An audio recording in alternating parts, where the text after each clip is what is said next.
mengalami cinta.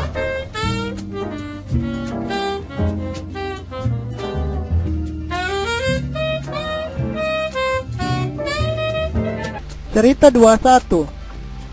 Selasa 13 April tahun 2021.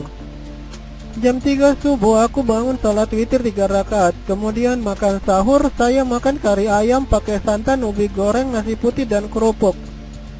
Lalu minum air hangat dan membaca Al-Quran hingga memasuki waktu imsak dan salat subuh. Setelah salat subuh, aku sempatkan berdiam diri merenung sambil berzikir.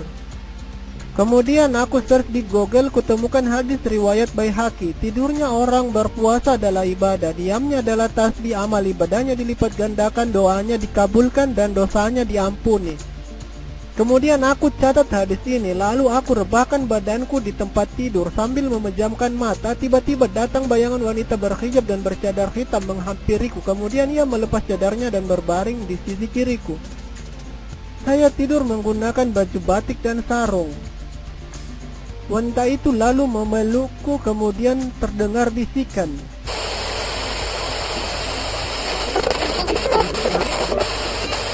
Aku sempat menjawab puasa. Aku merasakan seperti tangannya di dadaku. Aku jawab tidak, selama mereka tidak berjima, bercampur sebagai suami istri, tidak melakukan seks dan tidak tercipta syahwat mani maupun mati tidak keluar dari kemaluan. Di pikiranku, sedangkan mani dan mati keluar tanpa sengaja saja itu tidak membatalkan puasa. Misalnya keluar karena mimpi atau pada saat sholat tiba-tiba terlintas bayangan mencumbui dalam sholat dan mengakibatkan mati dan mani keluar, itu tidak membatalkan puasamu, tetapi hanya sholatmu yang batal. Tidak lama setelah itu aku terbangun karena azan zuhur, kemudian aku sholat, lalu aku buka WhatsApp setelah sholat. Aku buka halaman grup Ilara 07, temanku Ansar Taufik mendoakan.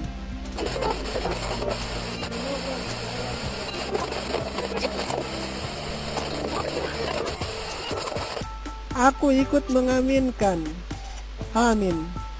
Kemudian aku lihat Aris Ahmad berkomentar.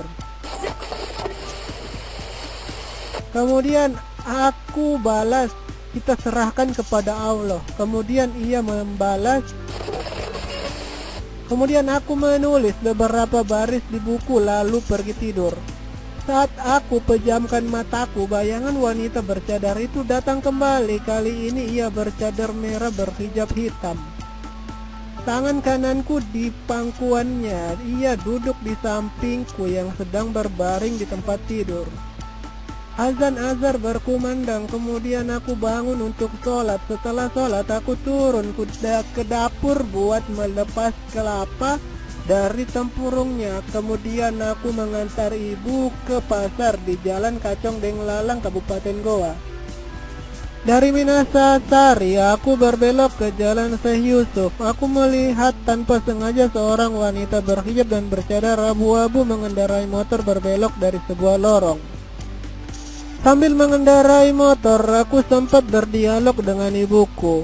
Sempat aku katakan itu jodoh adalah pembuka rezeki, dan katanya jodoh itu adalah rezeki. Di ujung jalan Syekh Yusuf, ibuku turun karena mau membeli ikan. Kemudian aku terus ke Jalan Kacong Denglalang yang cukup macet. Dari arah berlawanan aku melihat dua orang wanita berhijab hitam berboncengan berpapasan denganku. Satu menggunakan cadar hitam dan satu menggunakan cadar merah maron. Aku sempat bertukar pandangan dengannya. Aku jalan terus hingga ke jalan yang tidak macet, kemudian berbalik atau parkir motor di ujung Jalan Syekh Yusuf menunggu ibuku yang sedang membeli ikan. Aku duduk di atas motor. Aku melihat seorang wanita berhijab hitam bercadar merah maron mengendarai motor berbelok ke Jalan Palantikang dari arah Jalan Syekh Yusuf. Kemudian aku melihat seorang wanita berhijab dan bercadar sedang membeli pisang. Lalu datang seorang laki-laki membawa motor, lalu wanita itu naik ke atas motor. Di pikiranku laki-laki itu adalah suaminya.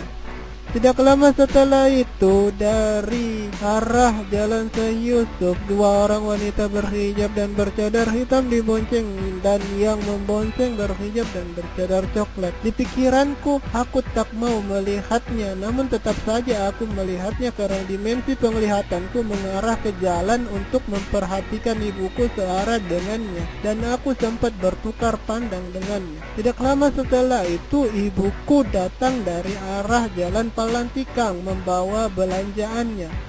Aku hidupkan mesin motor dan kubonceng ibuku. Di perjalanan aku melihat seorang laki-laki membonceng wanita berhijab dan bercadar, kemungkinan istrinya, dan seorang laki-laki berjenggot membonceng seorang wanita berhijab dan bercadar, kemungkinan besar adalah istrinya.